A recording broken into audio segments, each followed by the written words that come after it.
श्रद्धापूर्वक आरती में सम्मिलित होना चाहिए। उसके बाद क्या कहते हैं,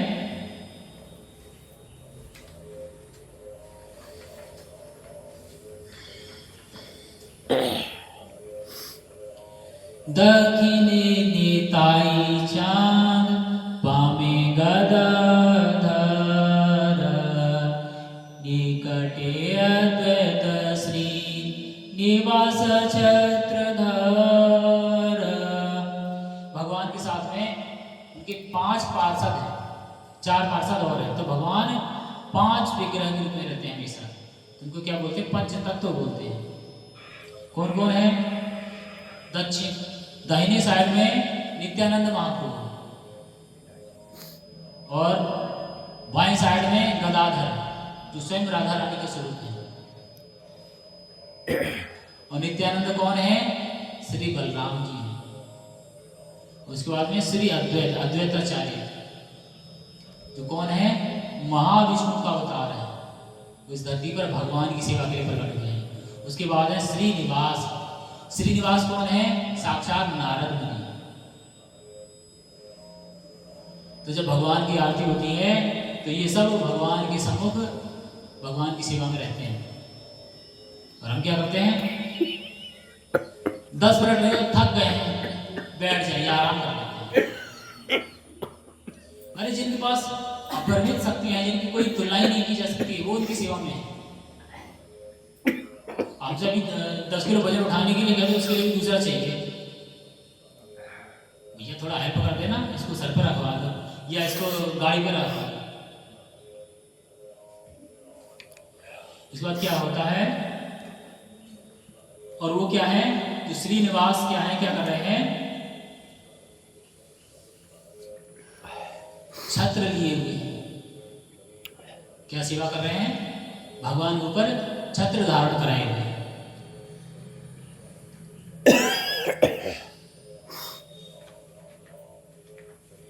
इसके उपरांत आगे क्या है, बस याचे गोरा चांद रत्न सिंहासने आरती करेना ब्रह्मा आदि देवगण। यानी जो गौरांग महाप्रभु हैं, यानी चैतन्य महाप्रभु हैं, स्वर्ण के सिंहासन पर, और वो स्वर्ण का सिंहासन कैसा है, रत्न जड़ित सिंहासन है, रत्नों से जड़ा हुआ है। और वहां पर ब्रह्मा आदि देवता जो है उनकी आरती स्वरूप उत्सव मना रहे हैं, समारोह मना रहे हैं।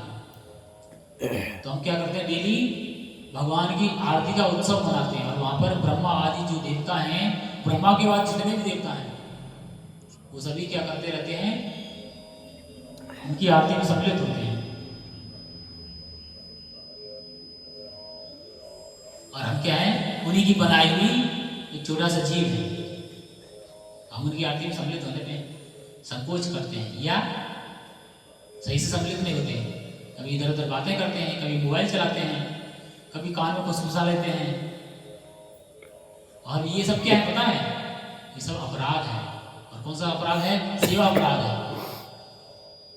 अगर हम भगवान की आरती में सम्मिलित होते हैं तो हमें सावधानी पूर्वक शामिल होना चाहिए। और ये सबके लिए, चाहे बच्चा हो चाहे वृद्ध हो, जो वृद्ध हैं, जो खड़े होने में असमर्थ हैं, उनको सबसे पहले आते ही भगवान से प्रार्थना करना चाहिए कि हे प्रभु, हे जगतपति, हे दीनबंधु, हम पर कृपा कीजिए। हम आप इतने शरीर से असमर्थ हैं कि हम आपकी सेवा में खड़े नहीं हो सकते हैं, इसलिए हम ये धृष्टता कर रहे हैं कि आपकी आरती में हम बैठकर आपकी आरती कर रहे हैं। इस तरह से प्रार्थना करके भगवान की आरती में सम्मिलित होना चाहिए। किसके लिए है ये, जो बैठने में और खड़े होने में असमर्थ हैं। बाद बाकी सभी के लिए निर्देश है कि सभी खड़े होकर भगवान की आरती में सम्मिलित हों और साथ में नृत्य करते हुए शामिल हों। जब देवी देवता भगवान के समक्ष नृत्य करते हुए, उत्सव मनाते हुए सम्मिलित होते हैं तो हमें भी होना चाहिए। इसके बाद नर हरि आदि करी चमर डुलाय संजय मुकुंद वासु घोषादिगा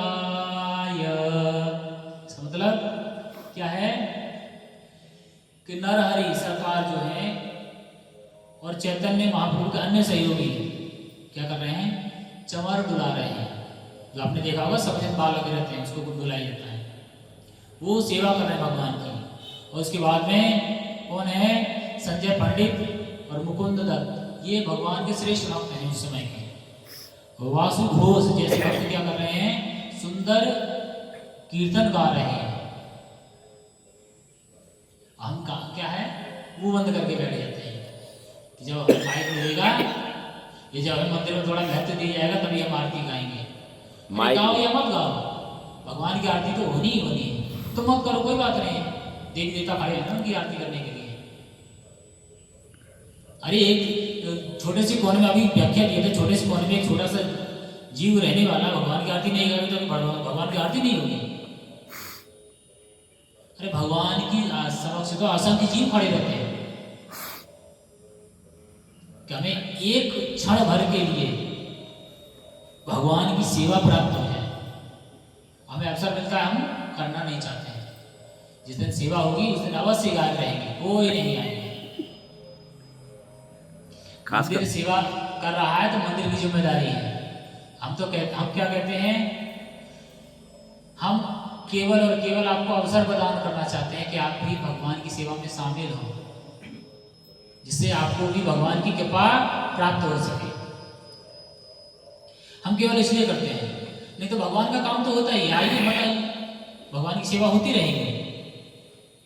इसके बाद में क्या है, अगली लाइन में क्या कहा जाता है, शंख बाजे घंटा बाजे, बाजे करताल, मधुर मृदंगा बाजे परम रसाल। शंख बाजे घंटा बाजे, मधुर मधुर मधुर बाजे। क्या है, भगवान की आरती में क्या क्या बजाया जा रहा है, शंख बजाया जा रहा है, घंटा बजाया जा रहा है। आरती होती है शंख बजाया जाता है, घंटी भी बजाई जाती है। उसके बाद में बजे करताल, कुछ भक्त यहाँ पर आकर करताली बजाते हैं।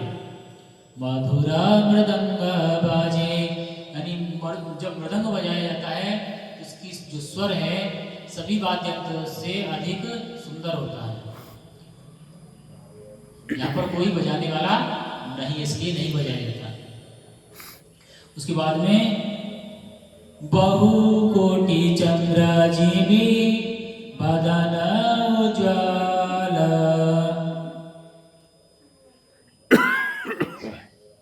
उसके बाद क्या है, दल देशे वन माला करे झलमाला। तो क्या है, बहु कोटि यानी करोड़ों चंद्रमा के समान, करोड़ों चंद्र के समान। भगवान का मुख का तेज कैसा है, करोड़ों चंद्र जैसे एक साथ प्रकट हो गए उस तरह, उसके समान भगवान का तेज है। और क्या है, उनके गले में जो वन में उपस्थित जो फूल होते हैं वो पुष्प जो है शोभा पा रहे हैं, और वो पुष्प जो है जो माला हिलने से चमक रहे हैं। उसके बाद में क्या कह रहे हैं, शिव सुख नारद प्रेमे गद गद, भगति विनोद देखे गौर संपद। क्या है, शिव सुख यानी भगवान शिव और सुखदेव जी महाराज, और कौन, नारद मुनि, ऐसे श्रेष्ठ दिग्गज वहां खड़े हुए हैं। और हम लोग जो हैं उसी परंपरा में आते हैं। हम लोग क्या करते हैं, कोई फर्क नहीं पड़ता, वो खड़े रहते हैं और उनकी जो वाणी है वो भी कीर्तन कर रहे होते हैं, और उस आनंद से ओतप्रोत है। जो उन्हें कीर्तन सुनाई दे रहा है और वो कीर्तन गाते हुए जो आनंद पा रहे हैं, उस आनंद के सागर में वो होते लगा रहे हैं। आगे भक्ति विनोद देखे गौर संपद।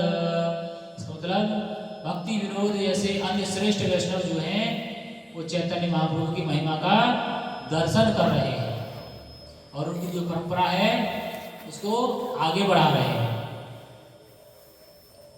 एक समय ऐसा था जो गौड़ी वैष्णव परंपरा है वो विलुप्त होने के कगार पर थी। एक समय चैतन्य महाप्रभु ने उसको खड़ा किया। उसके कुछ समय बाद क्या होता है, धीरे धीरे जो परंपरा होती है विलुप्त होने लगती है। जब परंपरा विलुप्त होने लगती है तो कोई न कोई श्रेष्ठ वैष्णव पैदा होता है और भगवान की परंपरा को आगे बढ़ाता है। देखिए ये जो हमारी गुरु परंपरा है, थोड़ा और पास से दिखा देता हूं जिससे अच्छे से देखेगा। इस परंपरा में यहाँ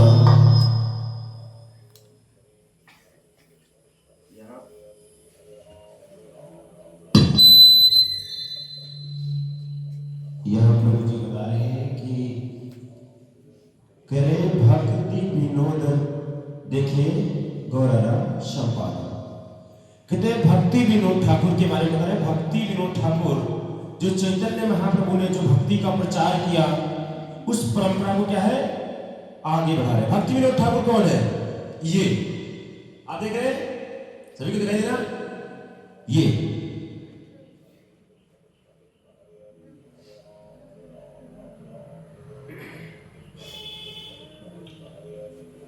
ये 1800 करीब 19 के आसपास ये जगन्नाथपुरी जो मंदिर है अपना चारों धाम में से एक धाम में आता है, वो इसके डीएम थे उस समय के, मतलब उसके अधिकारी थे।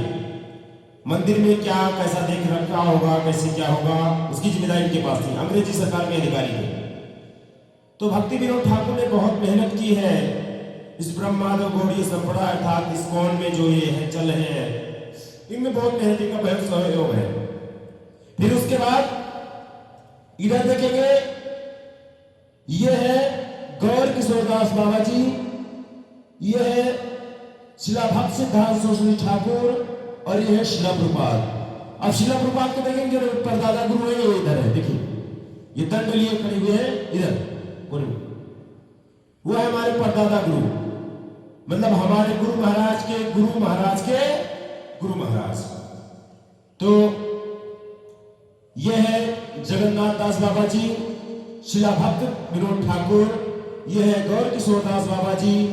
देखिए गुरु के समझे, इनके गुरु कौन है? गौर किशोरदास बाबा जी। गौर किशोरदास बाबा जी के गुरु है, शिष्य है शिला भक्त विनोद ठाकुर और शिला ये जो जगन्नाथ दास बाबा जी के जो गुरु महाराज है वो जो शिष्य है वो है भक्ति विनोद ठाकुर, और गौर किशोरदास बाबा जी के जो है उनके गुरु है शिला भक्त सिद्धांत सरस्वती ठाकुर, और शिला भक्त सिद्धांत सरस्वती ठाकुर के गुरु महाराज है शिष्य है शिला प्रभुपाद। तो आपको समझ में आया ये परंपरा के बारे में। ये परंपरा जब हम भगवत गीता में उठा के पढ़ेंगे तो वहां इस परंपरा के बारे में विशेष रूप से वर्णन है। कहां वर्णन है?